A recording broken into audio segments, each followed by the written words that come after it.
İlk öncə hamınızı salamlayıram və qalibləri təbrik edirəm. Sabahın həkimləri 5-ci Respublika müsabiqəsində qalib olanları və eyni zamanda iştirak eləyənləri təbrik edirəm və təşkilatçılığa görə də Faiq Əliyevə və Fan Akademiyaya da dərin təşəkkürlərimi bildirirəm. Birinci özümü tanıtmaqla başlayım. Mən Murad Cəfərli, Ankara Universitetində Tibb fakültəsinin tələbəsiyəm, 2-ci kurs tələbəsiyəm və digər adı ilə müalicə işi. Burada hər yaşdan uşaq, yəni şagirdimiz olduğuna görə biraz sizə istiqamətləndirici məlumatlar verib, sonra davam eləyib sizin suallarınıza qulaq asacağam. İlk öncə biraz özümü tanıdacağam. Əvvəlki tədris həyatımda, indiki təhsil həyatımı sizə biraz izah eləyib, sonra isə sizdən suallarınızı istəyəcəm. Deməli, ilk növbədə mən kiməm? Di yenə adımı təkrarlayım. Mən Murad Cəfərli, 2023-cü ildə Türkiyə Dəyanət Vəqfi Bakı Türk Liseyi məzunuyam.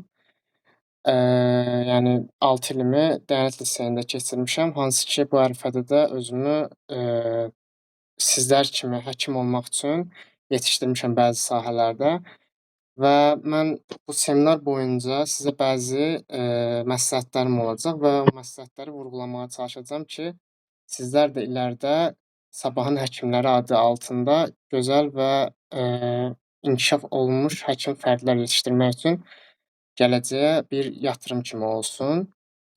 Deməli, uşaqlar, bildiyiniz kimi həkimlik nədir? Həkimlik nədən ibarətdir? Bilirik ki, insanları müalicə eləmək, onların xəstəliklərinə, dərdlərinə dərman olmaq elə də asan deyil. Bunun üçün çox fərdi məşğul olmaq lazımdır. Həm özünüz üstündə, həm də bəzi bacarıqlarınız üstündə. Məsələn, bunlar nə ola bilər? Mən öz adımdan birinci başlayım, sonra sizə keçid eləyərik.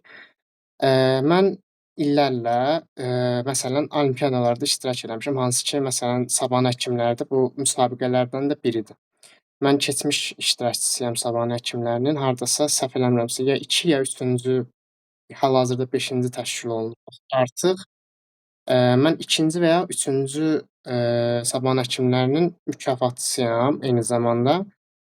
Belə müsabiqələrdə iştirak eləmək sizi həm fərdi tərəfdən inkişaf elətdirir. Nə baxımdan? Məsələn, sizin bilik bacarıqlarınız təkcə biologiya, kimya, fizika kimi fənlərdə, bu hansı ki, biz 4-cü qrup fənləri deyirik. Həkim olanda bunları istifadə eləyirik deyəmi biz bunları keçirik, yoxsa yox?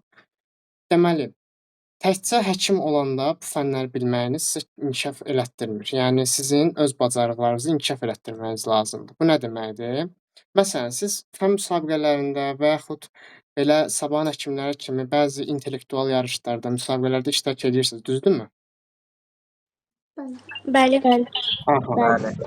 Burada iştirak etməyinizin məqsədi nədir? Təbii ki, qalib olmaq və yaxud digər öz yaş qruplarınızın arasında rəqabət aparmaqdır ki, sizin öz bilik səviyyənizi ölçmək və daha da fənlərə qarşı daha qeyri-adi bir baxış açısı yaratmaqdır. Eyni zamanda məsələn, bir çox belə fən müsabiqələrində uşaqların arasındakı rəqabət onları daha da qabağa apardığı görülür. Buna görə belə fən müsabiqələri və yaxud yarışlar təşkil olunur. Mənim özümün iştirak elədiyim yarışlardan, məsələn, qabaqda abituriyentlərimiz də var, buraxılışları var. Məsələn, buraxılış imtahanları və yaxud dim imtahanının özü belə çox böyük faktor oynayır. Və mən özüm Türkiyədə təhsil aldığım üçün, təbii ki, Türkiyədə təhsil almaq üçün bəzi imtahanlar vermişəm. Hansı ki, SAT, bildiyiniz kimi ingiliscə bir imtahandır və TRYOS kimi, yəni bir YÖS, riyaziyyat və məntiqdən oluşan bu imtahanları vermişəm. Və gördüyünüz kimi, məsələn, burada siz görə bilirsiniz bildiyimiz fənlərdən, 4-cü qrup fənlərindən. Biologiya görürük, kimya görürük, fizika görürük. Deyil. Deməli, Əlbəttə, FFM-ə də getmişik. aha. Deməli, mən nəyə dəyinmək istəyirdim burada, nəyə vurğulamaq istəyirəm? Yəni sizin təkcə bu fənlərdə olan bilikləriniz sizi bir həkim olaraq inkişaf elətdirmir. Aha, Nurda xanım, buyurun. Söz sizdən. Səsiniz açılmayıb.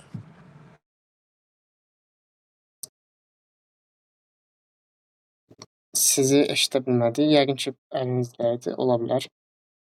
Suallarınızı axırda alacağam hamısını.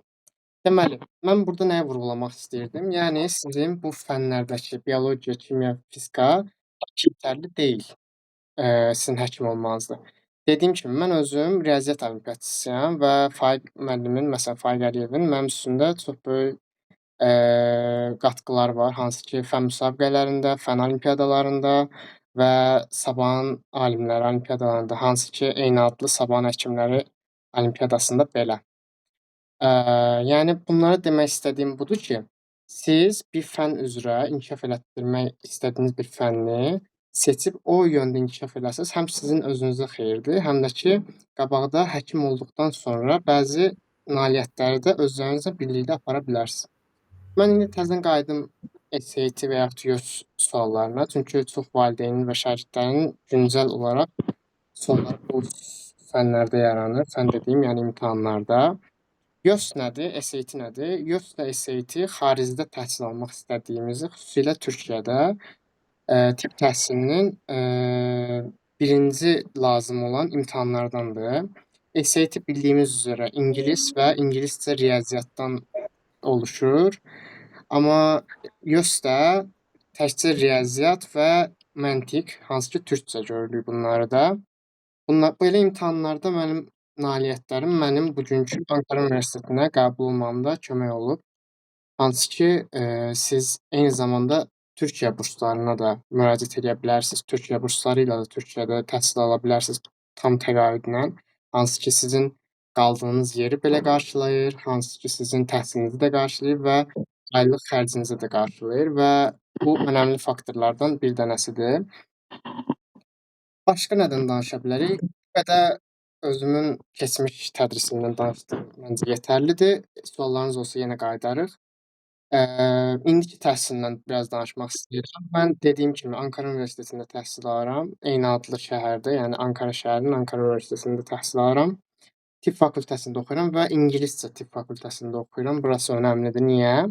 Çünki bəzi universitetlərdə, hansı ki, Azərbaycan Tibb Universitetində də artıq neçə illərdir başlayan bu proqram, ingiliscə proqramı çox böyük önəm kəsb eləyir axırıncı illərdə. Çünki ingiliscə bacarıqlarınızın inkişafı sizə eyni zamanda ingiliscə yəni türk, ingilis və rus dilindəki bir çox material, hansı ki, Azərbaycan dilində olan materialların azlığından dolayı az olduğu üçün sizin bu dillərdəki özünüzü inkişaf elətdirməyiniz həm eyni zamanda qabaqki seçəcəyiniz sənətə də, məsələn, tibb sahəsində təkcə bildiyiniz kimi həkim olmur. Yəni əczacılıq var, diş həkimliyi var və s. Yəni bunlar Azərbaycan fakültə dilində müalicə işi, leçvak və yaxud fərqli dillərdə tələffüz olunur. Yəni əhalinin fərqli yönlərində fərqli cür tələffüz olunur, amma eyni məntiqə uyur. Hamısı bir tibb yolunda birləşmiş fakültələrdir, hansı ki, çoxunda da eyni fənlər tədris olunur.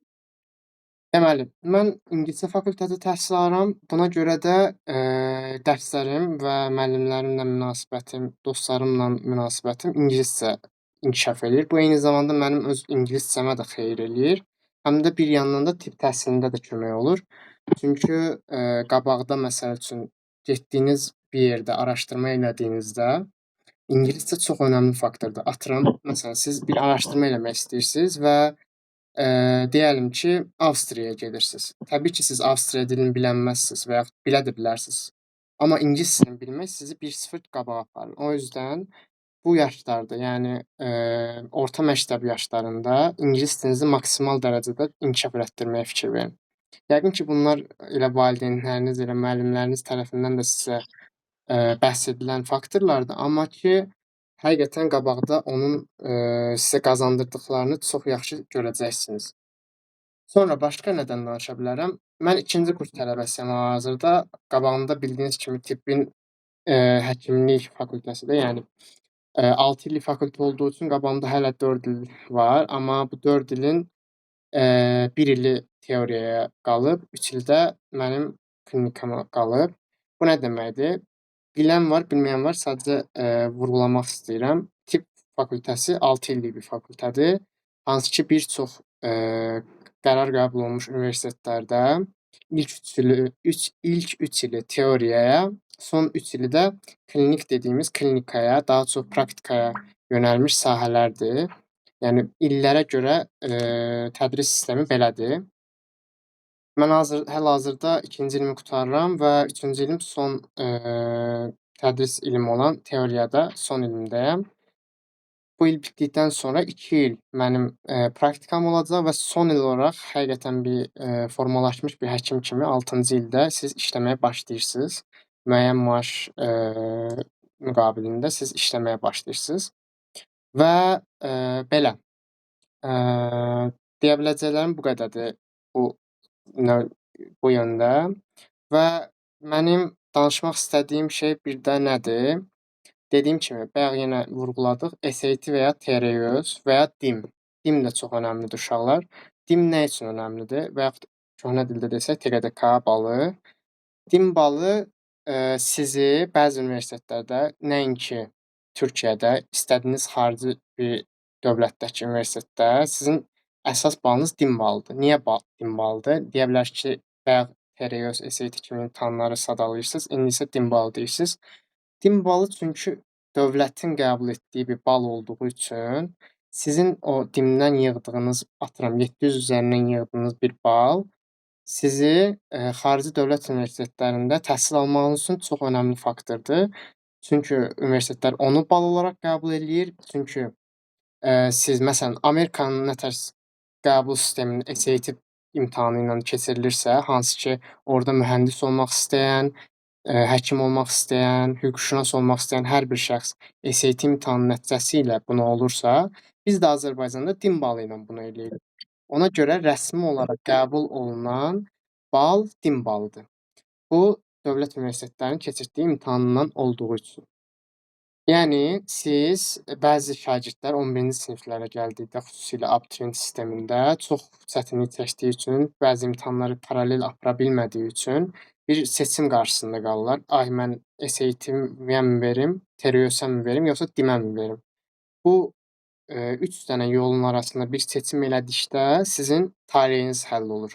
Ona görə məsələn mənim dövrümdəki şagirdlər eyni zamanda məndə də DIM balını biraz, arxaya atıb özümü xaricdə oxumaq istədiyimə görə, xüsusilə Türkiyədə oxumaq istədiyimə görə TRY-öz və SAT kimi imtahanlara yönləndirmişəm. Amma təbii ki, DIM balım da var. Hətta 700 üzərindən 550-yə yaxın bir bal yığdım. Çox az çalışmama, baxmayaraq. Çünki həmin ili dediyim kimi 11-ci sinifdə artıq siz seçim qarşısındasınız. 3 yoldan birini seçməlisiniz və bu yolda irəliləməlisiniz və mən TRY-öz yolunu seçdim.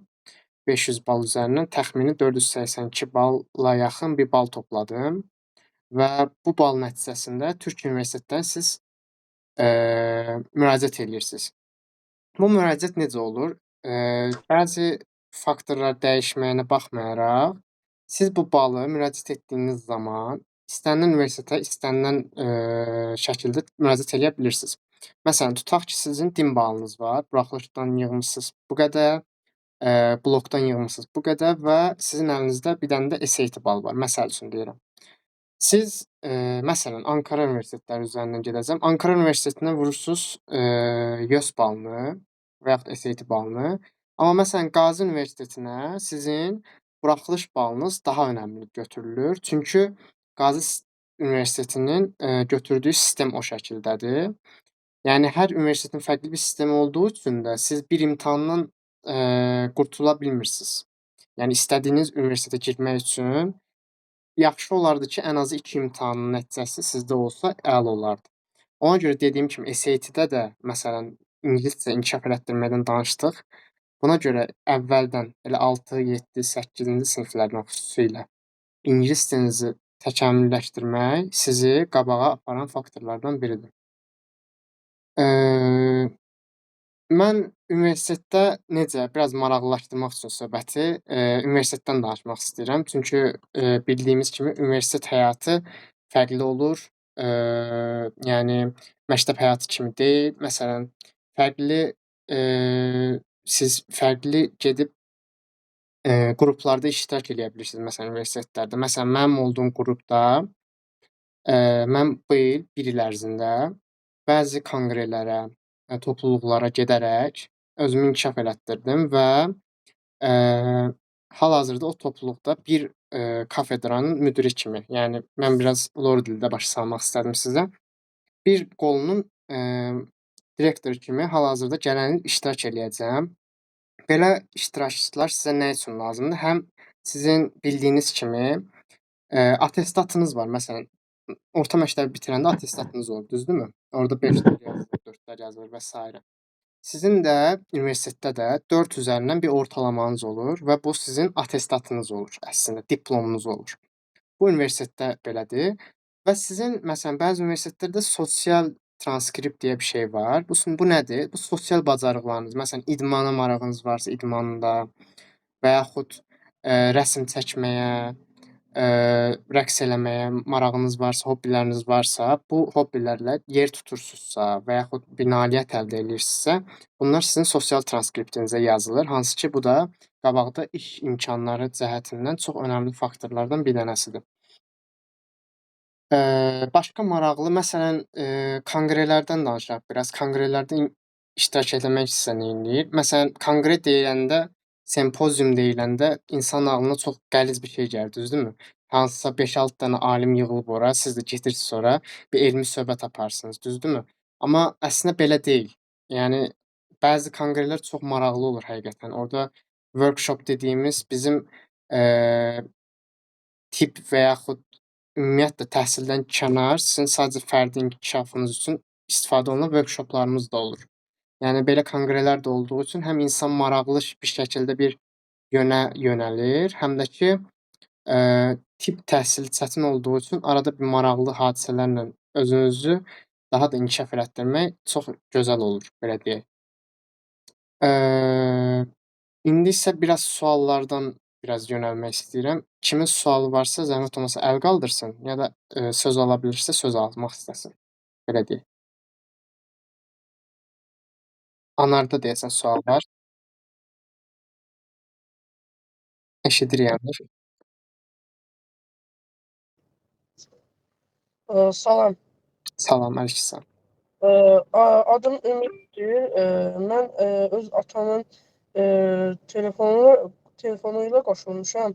Mənim bir sualım var. Aha, buyurun. Olar verim. Bəli, buyurun. Sizin indiyə kimi hansı sertifikatlarınız var və neçə dənə?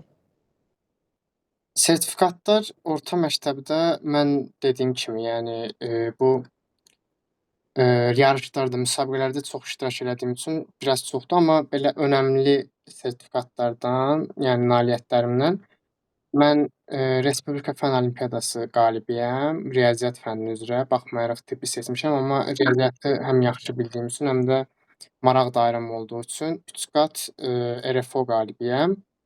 Bir də, Sabahın Alimləri müsabiqəsindən yenə riyaziyyat fənni üzrə 2-ci yer, nailiyyətim var. Belə. Yəni önəmlilər bunlardır. Sağ ol.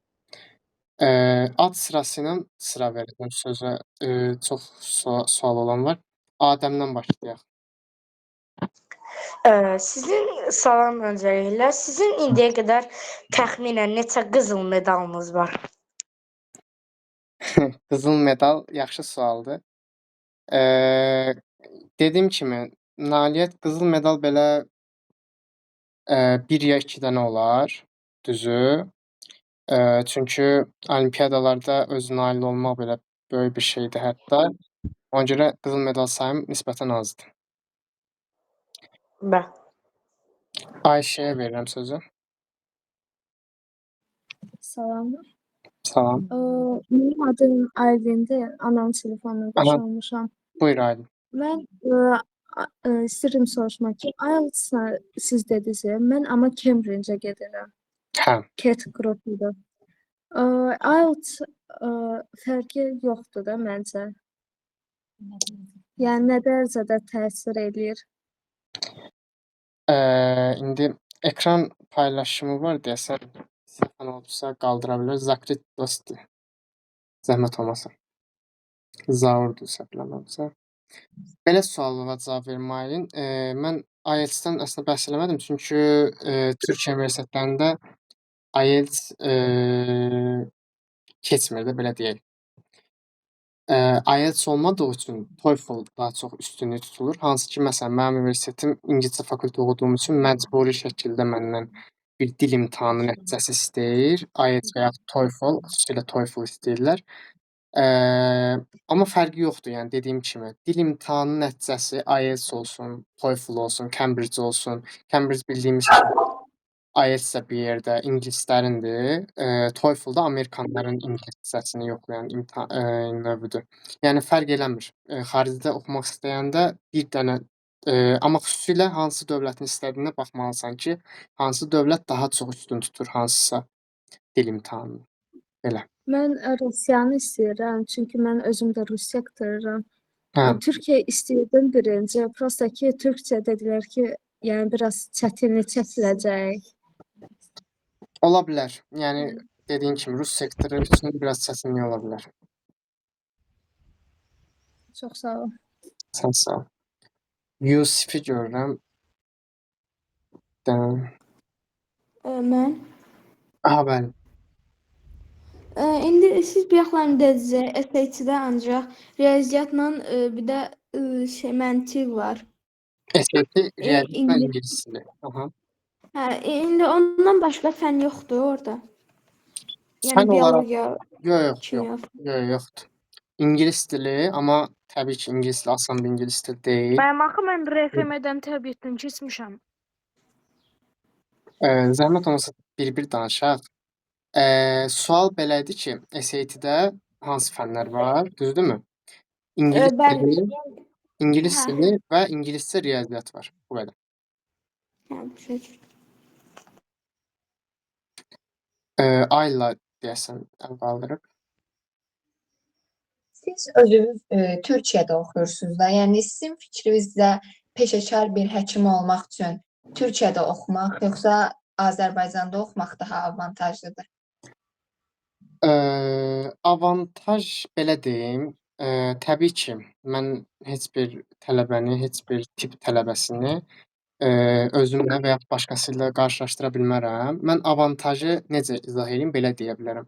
Məsələn, mən Ankara Universitetində oxuyuram və Ankara Universiteti tibb fakültələri nəzdində ümumiyyətlə dünya üzərində ilk 500-lükdə olan bir tibb fakültəsidir. Bu nəticə aman bir nəticə deyil. Yəni elə bilərsiniz ki, bütün dünya üzərində ilk 500 olmaq, hə, belə yaxşı bir şeydir. Amma məsələn Ankara Universiteti 300 civarında bir yerdədir. Yaxşı bir yerdədir yəni. Amma məsələn Azərbaycan Tibb Universiteti o sıralamaya girməsə belə, bu onun nə deməkdən asılı gəlir? Bu tibb təhsilinə olan yatırımlardan əslində. Mən ona görə Türkiyədə təhsil almaq istəmişəm ki, həm burdakı imkanlardan daha çox istifadə edə bilim. Bu imkanlar nədir? Məsələn, burada araşdırma aparmaq nəzdində çox böyük addımlar atıram mən hal-hazırda. Araşdırmalar aparıram, hansı ki, bəzi insanların üstündə bəzi deneylər yoxlayıram, belə deyək. Amma belə şeyləri xüsusilə Azərbaycan Tibb Universitetində eləmək biraz çətindir, oradakı sistemdən dolayı. Amma dediyim kimi, sən sırf təhsilə görə deyirsənsə, heç bir tibb tələbəsinin bir-birindən geri qalan yönü yoxdur. Hamısı özünü inkişaf elətdirməyinə baxır. Axırda o 6 ilin axırında verəcəyin, indi 6 ilin axırında biz yenə imtahan veririk də, yəni hər bir basamağa çıxmaq üçün düşlər demiş, bir imtahan verməliyik və axırda verəcəyin məsələn TUS və yaxud başqa bir imtahan verirsənsə, o imtahanı vermək üçün sən özünü inkişaf elətdirməlisən. Sadəcə məsələ bundan ibarət. Oldu, sağ olun. Sağ ol. Bir də əl qaldıranlar sualın cavab verəndən sonra əlini aşağı salsa yaxşı olar. Çox sağ olun bir də. Ayselə söz vermiş miydik? Mən? Aha, bəli. Aha, salam, mən anamın telefonuna qoşulmuşam. Aha. Mən Eyvazlı Mələyəm və Buyurun. mən ingilis sektorunda dərs, yəni mən ingilis sektoruyam və Aha. mən xaricdə oxumaq üçün siz birinci mənə nə məsləhət verirsiniz? Hal-hazırda elə yaxşı bir sektordasan. İngilis sektoru xüsusilə son illərdə çox belə göz öndə olan bir sektordur. Hansı ki, ingilis dilini çox inkişaf elətdir. Xüsusilə bu biologiya, kimya, fizika fənləri üzrə özünü təkmilləşdir. Mükəmməl olmağa ehtiyac yoxdur. Sadəcə bir şeyin üstündə bil və özünü bir çox yarışlarda ola bilər, müsabiqələrdə ola bilər, sına. Bəli, çox sağ olun. Sağ ol. Doktor. Murad sözün istəyib deyəsən. Can I say in English? Okay, you can. So, like for example, I haven't I never tried to go to TOEFL and SAT, but I have very advanced language skills. Can the Ankara University take me to them? So, as I said, the SAT and IELTS levels are not the prominent the factor in the studying process. So Ankara University wants the, for example, SAT or TEREOS, like, and of course it can be also DIM, DIM, you know. This degree is for the application process. Then if you study in the English faculty, so you can they can want a TOEFL or IELTS, like the OET, the language exam. You got it? Yes. Thank you. Thank you for explanation. Welcome. Davam eləyək. Zəhra. Salam, axşamınız xeyir. Mənim adım Axşam. Zəhradır. Mən özüm də Dəyənət liseyində oxuyuram. Nə gözəl. Birinci sinifdən bəri fərqli olimpiadalarda və yarışlarda iştirak edirəm və çoxlu sayda medalım var. Əla. Və mən gələcəkdə Hacettepe Universitetində tibb fakültəsində oxumaq istəyirəm. Siz hansı proqramı məsləhət görərdiniz?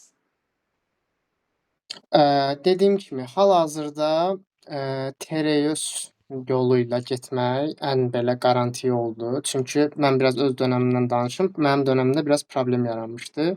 Hansı ki, TEREOS ilk imtahanı bizim dönəm, yəni 23 məzunları vermişdi. TEREOS çıxdığından bəri Türkiyənin öz imtahanı olduğu üçün TEREOS daha çox cəlb olunur. Amma Hacettepe'də SAT də qəbul olunduğu üçün ikisindən də fərqi yoxdur. Hansı imtahanda özünü daha rahat hiss edirsənsə, o imtahanı verə bilərsən. Çox sağ olun. Sağ ol. Muhammed.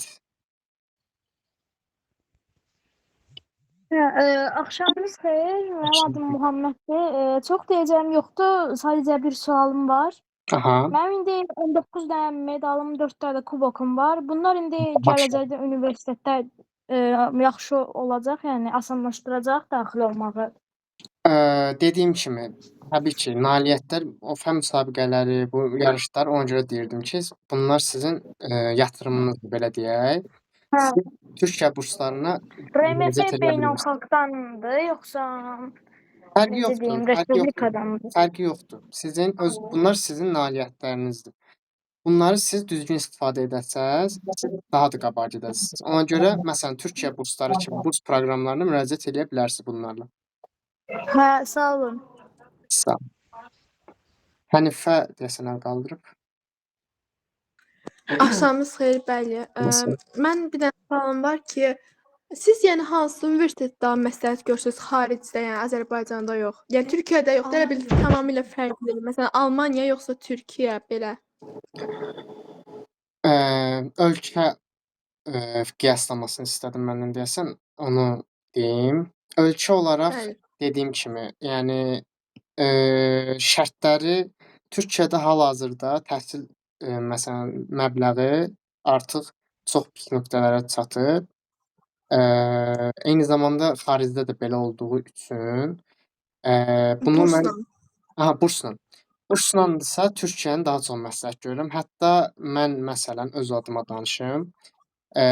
Normal təhsilimi bitirdikdən sonra uzmanlıq təhsilimə keçəndə Türkiyəmi, Almaniyanı deyə mənə soruşsalar, mən Türkiyəni Almaniyadan daha üstdə görərəm. belə deyim. Çünki siz Türkiyədə xəstəlik sayı baxımından çox əlverişli bir haldadır Türkiyə. Həm də ki, Almaniya kimi bəzi Avropa ölkələrində xəstə seçmək deyə bir qanun olduğu üçün bir alman xəstə sizə gəldiyi an, yəni öz vətəndaşını daha çox üstün görər, nəinki sizi. Ona görə təcrübə baxımından, praktika baxımından Türkiyə çox əlverişlidir. Yəni onda məsələn Türkiyədə olsa Koç yoxsa ÖDTÜ desək, hansı da yaxşı olar? İndi ikisi çox ayrı universitetdir. Deyəsən mühəndislik istəyirik, düzdürmü? Mhm. Mühəndislik Koç onsuz hər yerdə bir nömrədir, amma təbii ki, özəl universitet olduğu üçün elədir. Dövlət universitetlərinə baxanda belə mühəndislik fakültəsində ən yaxşı İTÜ, Yıldız Texnik, sonra ODTÜ də çox yaxşı vəziyyətdədir. Sadəcə ODTÜ biraz daha köhnə mentalitetdə olduğu üçün yeniliklərə daha gec açılırlar. O yüzdən daha yaxşı olardı ki, İTÜ, Yıldız Texnik və yaxud kimi universitetləri tərcih edəsiniz. Çox sağ olun. Sağ ol. Osman səhv eləmirəmsə qaldırıb. Salam, Salam. adım Səmadır. Hə, 8-ci sinifdə oxuyuram və Gələcəyin Həkimləri adlı yarışmaya sadəcə yəni məktəb hazırlığı ilə qatılmışam, heç bir hazırlığa falan getmirəm. Onu soruşmaq istəyirdim ki, yəni sadəcə məktəbdən qatıldığıma görə 44 bal toplamışam. Yaxşıdır sizcə ya yəni zəifəm yoxsa orta? Dediyim kimi, bu yarışları öz bilik bacarığınızı yoxlamaq və belə deyək, yaşıd qruplar arasında öz səviyyənizi görmək üçün keçirilir. Yəni zəifəm, ay belə oldu, zəif yazdım, belə yaxşı yazdım. Bunu heç kim sizə deyə bilməz. Bunu ən yaxşı sizin özünüz bilə bilərsiniz. Və bu balı sizi kədərləndirməməlidir ki, yox mən zəifəm, elə zəif də olacam və ya belə. Həmişə qabağa baxmalısınız və həmişə o addımlamağı bilməlisiniz qabağa doğru. Çünki zəif və güclü yoxdur, çox çalışan və yaxud az çalışan var. Bu növdə. Çox sağ olun. Sən sağ ol. Ülvi deyəsən əl qaldırıb. Bəli, çox sağ olun. Buyurun. Söz verdiyinizə görə. Sualım odur ki, universiteti bitirdikdən sonra inşallah əlavə təhsil üçün hansı ölkəni tövsiyə edə bilərsiniz? Tibb universitetindən, düzdürmü? Bəli, Özümün yoxsa ümumiyyətlə? ümumiyyətlə. Ümumiyyətlə dediyim kimi, Türkiyə əladır. Xaricdən Aha. belə ən yaxşısı onsuz Amerikadır. İngiltərə, Avstraliya, belə ölkələr tibb təhsilində çox qabağa getmiş. Yəni Almaniyanın özü belə çox qabağa gedib. Yəni bu ölkələrdəki universitetlər çox yaxşı universitetlər. Almaniya yaxşıdır, Amerika?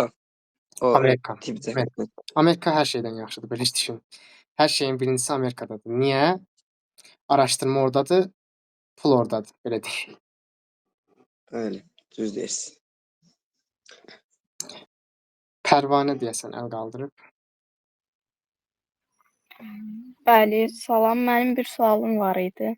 Aha. Bütün tibb universitetlərində qəbul olma və məzun olma müddəti eynidir, yoxsa hər universitetə görə müddət dəyişir?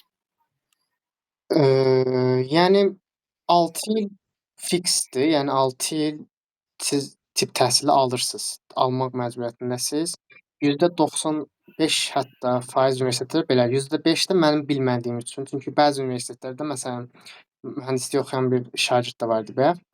Məsələn, mühəndislik normal 4 ildir. Yəni hər yerdə belədir. Amma məsələn bəzi universitetlərdə 2 ili 1 ildə keçdiklərinə görə 3 il olanlar var.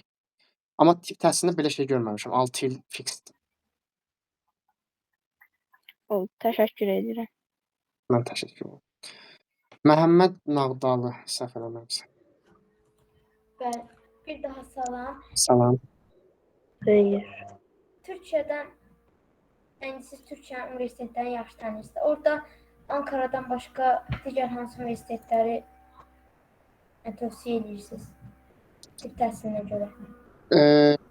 İndi tövsiyə dedikdə çox şey ağla gəlir. Çünki çox yaxşı universitetlər var Türkiyədə. Ankara şəhərinin özü belə təhsil baxımından çox əla bir yerdədir. Hətta səhv eləmirəmsə, Türkiyədə bir nömrəli şəhər baxımından deyə bilərik hətta. Çünki burada Hacettepe burdadır, Ankaranın özü burdadır, Qazi burdadır. İstanbuldan baxsaq, Çapa dediyimiz İstanbul Universiteti ordadır, Cərrahpaşa Universiteti ordadır. Bunlar hamısı çox qəşəng universitetlərdir. Belə. Çox sağ ol. Sağ. Şəhla deyəsən. Salam, mən anamın telefonundan Aha, qoşulmuşam. Adım Mətindir. buyurun. Mənim bir sualım var. İndi Hadi. mən uşaqlıqdan bəri həkimliyə vermək istəyirəm. Həmişə həkim olmaq istəmişəm. Əla. İndi mən 6-cı sinifəm də. 6-cı sinifdə əsasən biologiya fənninə daha çox özümü yönəltdim və bu yaşımda medal qazana bildim. Bəs gələcək illərdə məsələn hansı fənlərə, məsələn 7-ci sinifdə hansı belə həkimlik fənninə fokuslanmalıyam ki, gələcəkdə o daha rahat olsun mənim üçün? Mətin, yaxşı sualdır. Belə deyək, xüsusilə 6, 7, 8-ci siniflərdə insan çox belə işi olmadığı üçün belə həqiqətən, çünki hələ abituriyent deyilik, buraxılışımız yoxdur, biraz başımız rahatdır, belə deyək loru dildə. Ona görə özümüzü inkişaf elətdiririk. Nə mənada? Məsələn, dediyim kimi ingilis dili çox önəmlidir. İngilis dilinin inkişafı çox önəmlidir. Biologiyanı deyirsən yaxşı bilirəm. Biologiyanı inkişaf elətdirməyə davam elə. Çünki biologiya düzdür, məktəb biologiyasını sən hələ görməmisən. Mənim vaxtımda 8-ci sinif biologiyası idi o, hansı ki insan biologiyası. Çox əla bir biologiyadır və oradakı bəzi şeyləri çox primitiv şəkildə burada biz görürük. Yəni bildiyimiz kimi də orta məktəb təbii ki primitiv olmalıdır. 8-ci sinif biologiyası dediyim kimi, fizika çox qəşəngdir. Kimyanın özündə də bəzi detallar bilsən, özün yaxşı inkişaf elətdirmiş olarsan. Oldu mənim. Çox sağ ol. Sən sağ ol. Yusifə söz vermiş miydik? Bəli, vermişdiniz. Zəhmət dənə olmasa, bir dənə sualım var. Onda biraz gözlə, digərlərini də eşidək sonra. Cavid İmanzadə. Salam, mənim adım Caviddir. 8-i qurtarmışam, 9-a keçmişəm. Məktəbdən bürünc medalda gəlmişəm bura. Bürünc medal düzdür, yaxşı deyil, amma yenə də ona da şükür. Uşaqlar, bu şeyə girməyin. Yəni medal qazanmısınızsa siz həmişə qalibsiniz. Bu mentalitetdən çıxın. Yəni qızıl medal almalıyam, hökmən qızıl, gümüş belə düşünməyin. Bürünc medalın özü də bir nailiyyətdir. Hə, çox sağ olun. Deməli, mənim sualım o idi ki, bax, indi siz deyirsiniz ki, 500 baldan 482 bal yığıb, deməli, universitetdə pulsuz təhsil alırsınız, düzdürmü? Aha. Əgər siz pulsuz təhsil alırsınızsa və eyni zamanda sizə stipendiya verirlərmi? Mən özümü daha yaxşı izah eləyim. Mən pulsuz təhsil alıram. Onun səbəbi Dəyənət liseyidir. Dəyənət liseyi türk liseylərindən biri olduğu üçün, yəni türk kökənli bir lisey olduğu üçün mənim təhsil haqqımı qarşılayır. Amma belə deyək, sən dediyin kimi bu nailiyyətləri əldə etməyə davam eləsən, sən Türkiyə burslarına müraciət edə bilərsən, hansı ki sənə təqaüd verir, qalacaq yer verir, aylıq stipendiyanı da verir. Yəni hər şeyini təhsil hüququ da qarşılayır. Aydındır? Oldu, çox. Bəli, oldu, çox sağ olun. Ömər Dursunzadə. Salam. Bir dənə sualım var. Əgər Almaniyada oxumaq istəyirəmsə, hansı məsləhətləri verə bilərsiniz və ya hansı mərhələləri ötməliyəm? Aha. İlk illərdə Almaniyada oxumaq istəyirsənsə, bildiyin kimi və yaxud görəcəyin kimi Almaniya 18 yaşın tamam olmamış sizi qəbul eləmir. Nə mənada? Çünki bildiyiniz kimi Avropa və digər dövlətlərdə təhsil ili 12 illik olduğu üçün, hətta Türkiyənin özündə belə təhsil ili 12 illik olduğu üçün sizin 1 il artıq Azərbaycan Tibb Universiteti və yaxud digər bir hansı tibb universitetində eyni zamanda məsələn digər bir kollecdə falan 1 illik təhsiliniz olmalıdır ki, siz gedib Almaniyada təhsil ala biləsiniz. Belə. Oldu, çox sağ Salam, Qazi Universiteti din balı ilə görmədim bir dəqiqə. Qazi Universiteti din balı ilə getmək olar dediniz, səviyyədə təxmin neçə qədər bal olur? Qazi Universiteti din balı yüksək tələb eləyir əslində, 650 üstü və ya 600 üstüdür, amma siz dediyim kimi Qazi Universitetinə müraciət etdiyinizdə sizin əsas attestatınıza baxırlar. Attestatda əgər hər şeydən 5 alıbsınızsa, bu 100 üzərindən 100 bal kimi qeyd olunur və sizin əgər biraz orada bəxt söhbəti də var, yaşınız, yəni daha bir cavansınızsa, dekabr, sentyabr, oktyabr, yəni payız fəslində doğulubsunuzsa, siz elə qəbul alırsınız, belə deyək. Zəhraya sual verək. Mənə həmişə maraqlıdır ki, Dəyanət liseyini qutaran bir şagird, Dəyanət liseyini qutaran bir şagird üçün Türkiyədə pulsuz təhsil almaq üçün bəzi şərtlər var, yoxsa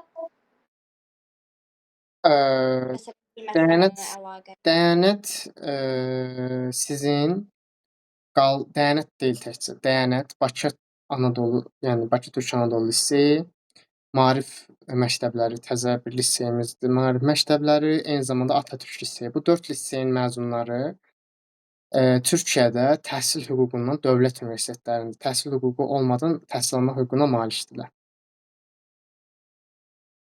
Çox sağ olun. Nazlı Salahzadə. Salam. Salam. SAT imtahanından keçmək üçün ingilis dili mükəmməl bilmək lazımdırmı? SAT üçün bəli. SAT çox önəmlidir ingilis dilində. Hətta bəzən belə olur insanlar ki, mən ingilis dilini yaxşı bilirəm, amma SAT-ni yaza bilmirəm.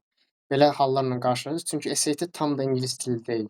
Biraz insanı çaşdırmaq üçün mətnlərdə falan oynamalar olur falan. Belə detaylar olur, amma yenə də yazılmayacaq bir imtahan deyil. Son anlarda, yəni son illərdə daha da onlayn hala gətirilmiş, formalaşdırılmış bir imtahan olduğu üçün bizim illərdəki kimi deyil artıq. Ona görə daha yaxşı bir imtahandır, belə deyim. Bəs vəbşi elə bir başqa bir digər ölkədə oxumaq üçün ingilis dilini mükəmməl bilmək lazımdırmı? SAT-ni bilirsənsə, onsuz SAT-dən müəyyən qədər bal yığa bilirsənsə, ingilis dilinin bir səviyyənin üstündədir deməkdir. Yəni belə adi xarici bir ölkədə gedib ingilis dilini çox əla bilmək vacib deyil. Sadəcə sənin həyat standartını asanlaşdırır sənin ingilis dilini bilmək. Aha, çox sağ olun, aydındır. Çox sağ ol. Biraz yazılardan baxaq. Mən tibb universitetini bitirdikdən neçə il sonra cərrah ola bilərəm? Maraqlı sualdır. Cərrahiyyə dəyişir.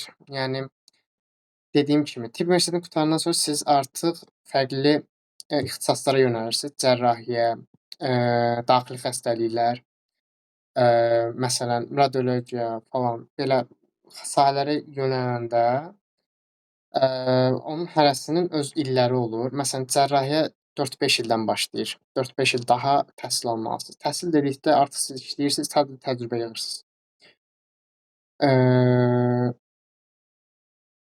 Salam, siz tibbin hansı növünə vermisiniz? Mən tibbin hələ ki tibbindəyəm.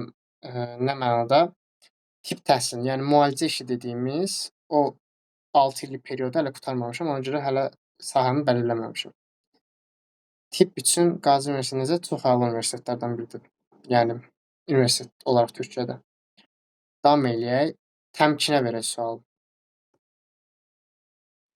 Salam. Mənim belə bir sualım olacaqdı. Biraz qəribə səslənə bilər.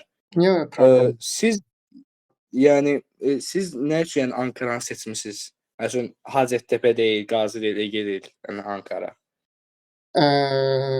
Belə deyək, mən qəbul olanda fərqli universitetlər dediyim kimi sizin bir balınız olur və o müəyyən tarixlər arasında hər universitetin fərqli tarixi olur. Ona görə siz qəbul alırsınız Türk universitetlərindən. Məsələn, mən ilk qəbul aldığım universitet Samsunun 19 Mayıs Universitetidir. Hansı ki, çox əla universitetlərdən biridir o da Samsun şəhərində. Sonra indi tarixlər irəliləyir axı, hərəsinin açıqlama tarixi fərqlidir.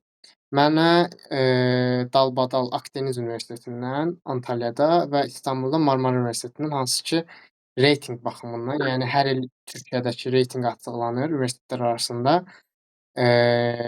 Onlardan qəbul gəldi və mən Marmara Universitetinə gedib öz kaydımı elə bil yaptırdım tuşlar demiş. Gedib oradan qeydiyyatdan keçdim Marmara Universitetində. Son anlarda mənə Ankara Universitetinə qəbul gələndə Ankara Universiteti, yəni top 3-də, hətta mənə görə ən yaxşısıdır. Hər universitetin özünə görə avantajı və yaxud dezavantajı var. Ankara Universitetini seçdim və bu yolda davam elədim, belə deyim. Hə, tamam, çox sağ ol. Sən sağ ol. Paşaya verək sualı. Salam. Salam. Mən 10-cu sinifdə oxuyuram və mən rus sektoram. Aha. Mən Türkiyə universitetlərinə təqaüdlü təhsil almaq üçün mən sırf dillə hazırlaşmalıyam, yoxsa SAT mütləqdir? Fərqi yoxdur. Yəni nə məndə fərqi yoxdur. Bir imtahan seç, hansı sənə rahatsa. Onda ən yaxşı nəticə yığmağa çalış, özünün eləyə biləcəyi ən yaxşı nəticəni. Və get Türkiyə burslarına müraciət elə. Belə.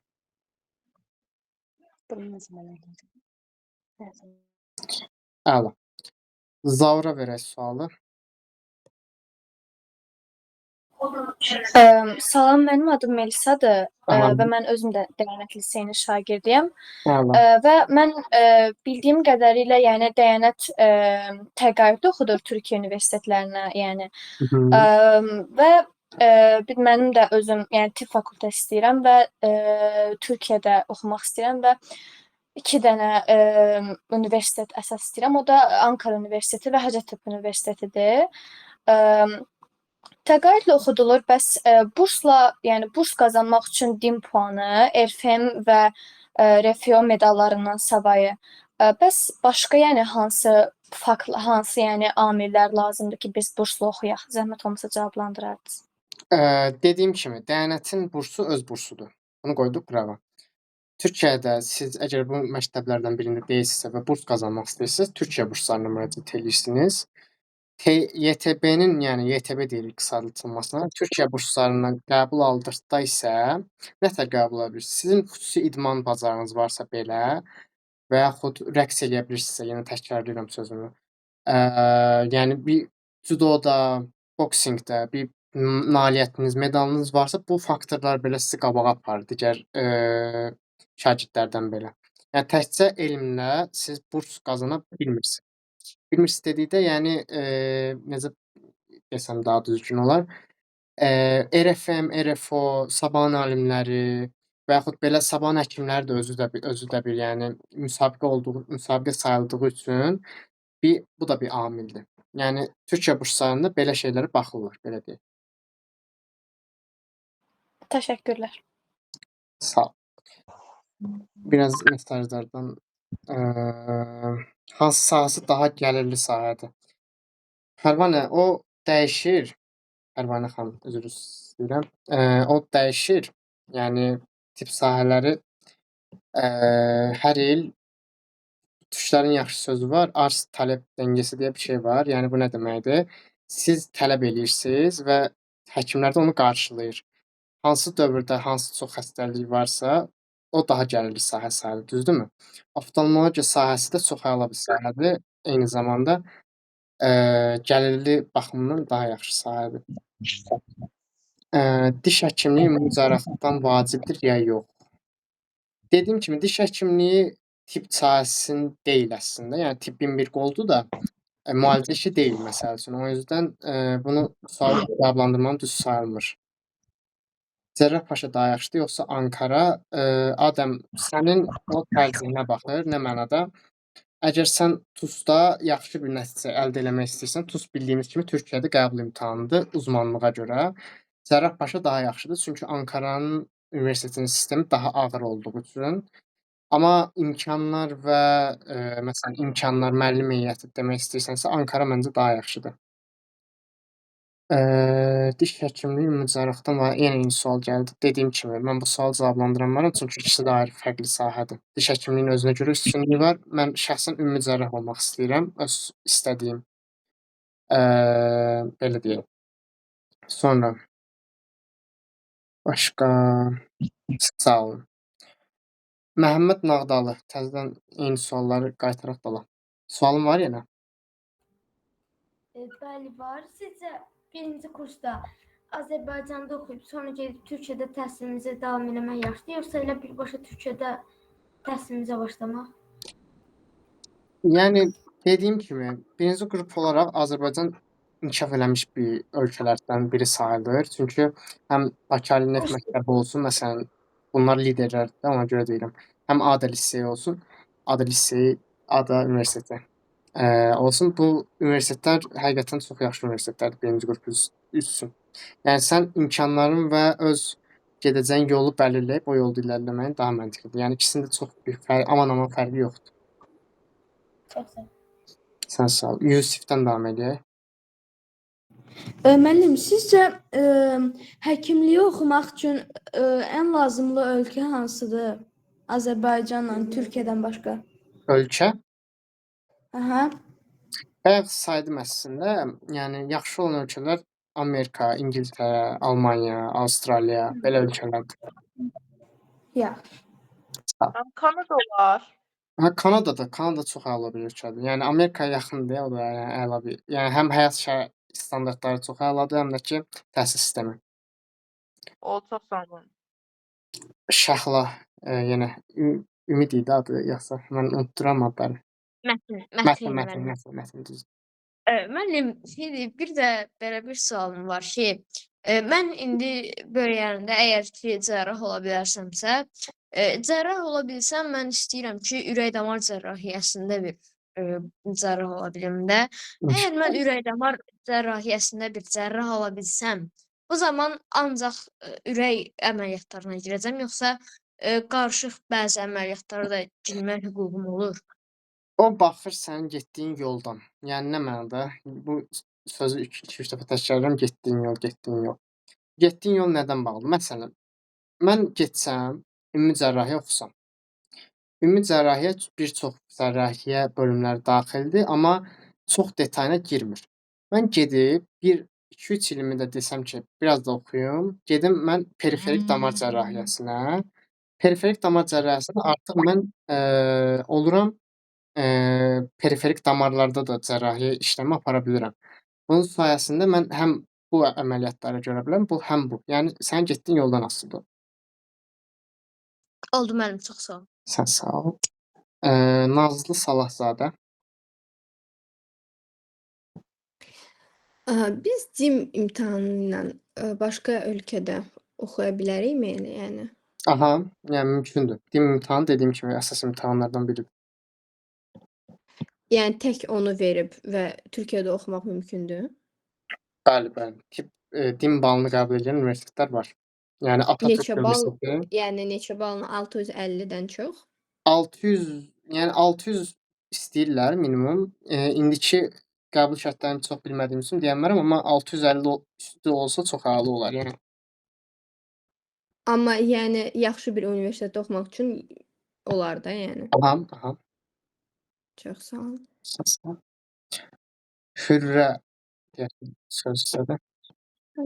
Salam, mən xarici ölkə ilə bağlı sizə sual vermək istəyirdim. Bayaq siz bir çox ölkələri tövsiyə elədiniz, Amerika, Almaniya, Avstriya kimi. Sadəcə mən gələcəkdə tibb təhsilimi Çində almaq istəyirəm. Çünki yəni bildiyim qədərilə Çinin tibbi, yəni müalicə üsulları biraz daha fərqlidir və güclü inkişaf eləmişdir. Siz tövsiyə eləyə bilərdiniz Çində təhsil almağı, yəni düzgün yoldur sizcə? Daha doğrusu şərq ölkələri tibbdə inkişaf eləmiş ölkələrdəndir həqiqətən. Yəni Yaponiya, Koreya, Çin. Bunlardakı tibb təhsilinin onsuz söz ola bilməz, amma oradakı tibb qəbul şərtlərini mən bilmədiyim üçün çox məlumatım yoxdur. Ona görə bu haqqda danışa bilməyəcəm. Bəli, təşəkkür edirəm cavabınız üçün. Sağ ol. Səadət. Səadət yəqin ki, mən alacam. Əslində anamla belə qoşulmuşam. Deməli, elə şərq demişkən, mən məsələn gələcəkdəki belə deyim də, həkimliyi özümdə Singapurda davam etdirmək istəyirəm. Singapur sizcə yaxşı bir seçimdir? Cərrahlıq baxımından. Təzə dediyim kimi şərq ölkələri tibbdə çox inkişaf eləmiş ölkələrdir. Yəni onların tibb tibbə yanaşması fərqli olduğu üçün hətta araşdırmalar belə, yəni Amerikada düzdür, araşdırmalara çox fon yatırılır. Yəni çox böyük araşdırmalar edilir Amerikada. Amma o Çindəki o araşdırmalar eləyənlər elə şərq insanlardır. Yəni bir Çinli, Sinqapurlu, dediyim kimi Koreyalı, Yapondur bunları eləyən. Onlardakı yəni teoriya baxımından, təhsil baxımından çox üstədilər yəni onlardan. Oldu, çox sağ olun. Sağ olun. Yavaş-yavaş yekunlaşdıraq uşaqlar. Bir-iki suala da cavab verək. Nuray deyəsən əl qaldırıb. Bəli. Salam müəllim, axşamınız xeyir olsun. Salam, axşamınız xeyir. Müəllim, sizcə bu fizika, biologiya və kimya 3 fəndən ən çox hansının üzərində durmalıyıq? Təbii ki, biologiya. Biologiya çox vacibdir. Çox sağ ol. Sağ ol. Son suallara biraz şeydən baxaq. Bir dəqiqə. Axşamınız xeyir. Türkiyədə burs olmadan oxumaq nə qədər xərcdir və tibb təhsili alarkən part-time bir işdə işləmək olurmu? Xərc, yəni burs olmadan oxumağı mən çox cavablandıra bilmərəm. Yəqin ki, bir miqdar xərc lazımdır onun üçün, amma part-time işləmək, işləyən dostlarım var yəni. İşləmək olur. Belə deyək. Sonra davam edək. Cavid İmanzadə. Aha, müəllim, bir daha salam. Siz özünüz Ankara Universitetində hansı fakültədə oxuyursunuz? Bayaq dediyim kimi, biraz sualı təkrarlanır deyəsən. Mən Ankara Universitetində İngiliscə tibb fakültəsində, yəni İngiliscə müalicə işləyirəm. Hansı sahədə işləyirsiniz? Mən işləmirəm, mən ikinci kurs tələbəsiyəm. Yaxşı, nə deyərdiniz bitirəndən sonra? Mənim xəyalımda olan sahə ümumi cərrahiyyədir hal-hazırda. Amma bu dəyişə də bilər qabaqda. Çünki dediyim kimi, indi hər insan birinci sinifə və yaxud ikinci sinifə gələndə, sinif dediyim, yəni kurs olaraq birinci, ikinci kursa gələndə bəzi başqa sahələr seçir, sonra fikirləri 6-cı kursa, 5-ci kursa dəyişir. Bunun səbəbi də insanın həm fikirlərini, həm siz 4-5-də o stajlara gedirsiniz, siz görürsünüz ki, cərrahiyyə necədir, daxili xəstəliklər necədir. Ondan sonra fikirlər dəyişə bilər. Amma dediyim kimi, mənim arzuladığım ümumi cərrahiyyədir. Oldu, çox sağ olun. Sağ olun. Pərvanə deyəsən, Pərvanə xanım, üzrsən. Bəli, mənim bir dənə də sualım olacaq sizə. 4-cü qrup fənlərində əsasən biologiya, kimya və fizika fənni götürülür də. Biologiya və kimya fənninin mahiyyətini başa düşürəm. Biologiya insanın daxilini və s. öyrənmək üçün, kimyada yəqin ki, dərman tərkibini öyrənmək üçün. Bəs fizikanın nə əhəmiyyəti var? Fizikanın o əhəmiyyəti var ki, fizika sənin bədənindəki, məsələn, bizim fizika tək fizika deyə keçmir də, düzdürmü? Biologiyanın özündə belə fizika var, biofizika dediyimiz və yaxud fizikanın özü, fizioloji dediyimiz, hansı ki, fizioloji dərsi də var. Tibbdə bu dərslər keçilir nəyə görə? Məsələn, sən gedirsən Sumqayıtdan Bakıya, düzdürmü? Məsəl üçün verim. Sən piyada gedəndə dayaq hərəkət sistemi işləyir də, düzdürmü? Burada sən bəzi proseslər baş verir bədəndə. Yəni tək əzəllər, sümüklər işləmir. Sən oradan proteinlər əldə edirsən, o protein gedir başqa zülalları sintez eləyir və s. Bu bütün proseslərin hamısı fizika ilə bağlıdır. Bizim məktəbdə gördüyümüz fizikanın ondan daha böyük, daha biolojik cəhətdən keçirik, düzdür. Məsələn, deyə bilərsən ki, mən link görürəm, niyə link görürəm və yaxud statik sahə görürəm, niyə görürəm, maqnetik sahə görürəm, niyə görürəm. Amma bunların biologiyada daha yaxşı izahları var. Ona görə fizikada bilməlisən. Mənim həm də optikada var, göz həkimliyi üçün. Bəli, düzdür. Nübar, buyur. Salam, Murad bəy, axşamınız xeyir. Axşamınız xeyir, buyurun. Sualım belədir, siz neçə il hazırlaşmısınız və bəlkə ola bilsin təkrarlanır, biraz gec qoşuldum. Harda hazırlaşdınız, neçə il hazırlaşdınız? Hazırlaşmaq dedikdə mənim yolum biraz qıvrımlıdır belə deyək. Ona görə çox hazırlaşmaq tələb elədi məndə. Çünki Hı hı. mən həm TRY-sim var, həm SAT nəticəm var, həm din balım var, həm olimpiada nəticəm var. Yəni Maşallah. çox sağ olun. Ona görə çox sahənə şey elədiyim üçün çox ilmi apardı, amma ortalama bir şagird üçün hardasa 2, maksimum 3 illik hazırlıq istənilən bir imtahan üzrə kifayətdir. Oldu. Çox sağ olun. Uğurlar sizə. Sağ ol. Zu adında biri. Bəli, mənəm. Aha, Adım Zümrüddür. buyurun, buyurun. Müəllim, bir sualım var. Bayaq siz dediniz ki, olimpiyadalarda uğur qazanmısınız. Hansı olimpiyadalarda uğur qazanmısınız? Mən Sabahın Əlimləri, bir də Respublika Fən Olimpiadalarında riyaziyyat fənni üzrə qalibəm. Çox sağ olun. Sağ ol. Soruşdum çünki özüm də çox bir olimpiyadalarda uğur qazanmışam. Hə, lap yaxşı. Hansı olimpiadalarda? Mən Kopernik Mass, Kopernik Fizika Astronomiya, FEMO, Mass Challenge, Hə, Respublika Fənn Olimpiyadasında riyaziyyat üzrə fənnində. əla, super. Özünü inkişaf elətdirmə davam elə. Həqiqətən, yəni tibb oxuyandan sonra belə riyaziyyatın önəmi görünür. Məsələn, mən şagirdlərim var, öz riyaziyyat fənni üzrə, həm olimpiada, həm buraxılış fənnindən.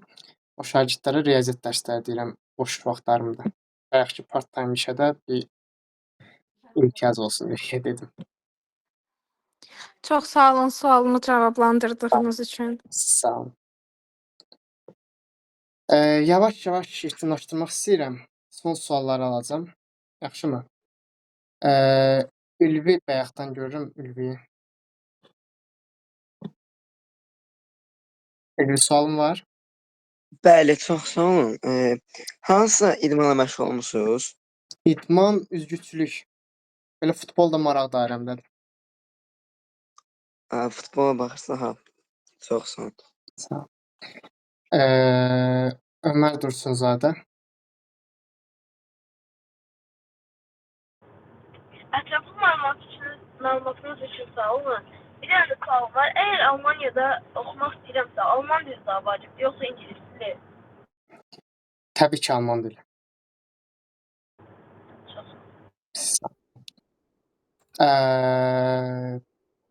Bəzi belə maraqlı sual olan varsa versin, olmasa şəxsidən mənə yaza bilər. Maraqlı sual amma. Çünki çox uzadı. Seminar bu arada YouTube kanalına göndəriləcək. Yəni mənim YouTube kanalıma. Oradan linkini açıb sizə qrupa atılacaq. Oradan baxa bilərsiniz sonra. Elə seminar budur. O suala cavab vermək istədim. Belə maraqlı tibblə bağlı sual varsa versin, zəhmət olmasa. Sabina idi deyəsən. Yaxşı. Son bir sual alım. Aysel'dən alaq yaxşı. Bəli və üzr istəyirəm, yəni bu mənim ikinci sualım olduğuna görə. Və yəni siz dediyiniz kimi həm Almaniya, həm Amerika yaxşıdır da şey üçün, həkimliyi üçün. Və mənim həm Almaniyam, həm ingilis dilim əladır deyə bilərəm. Siz mənə nə tövsiyə edə bilərsiniz? Almaniya yoxsa İngiltərə, yəni Amerika? Yəni ilk illər üçün, yəni ilk 6 illik üçün Amerika və yaxud digərini istəyirsənsə Amerika daha yaxşıdır. İlk illər üçün. Bəli, çox sağ olun müəllim. Dostlar, burada yavaş-yavaş yekunlaşdıraq. Dediyim kimi əlavə sualı olan mənə şəxsdən yaza bilər. Eyni zamanda bu kaydı da ekran kaydı almışam. YouTube-dan izləyə bilərsiniz. Başqa sualınız yoxdursa sağ olun, salamat qalın. İşiniz rast gəlsin. Sağ olun, çox sağ olun. Sağ olun. Sağ olun. Sağ olun.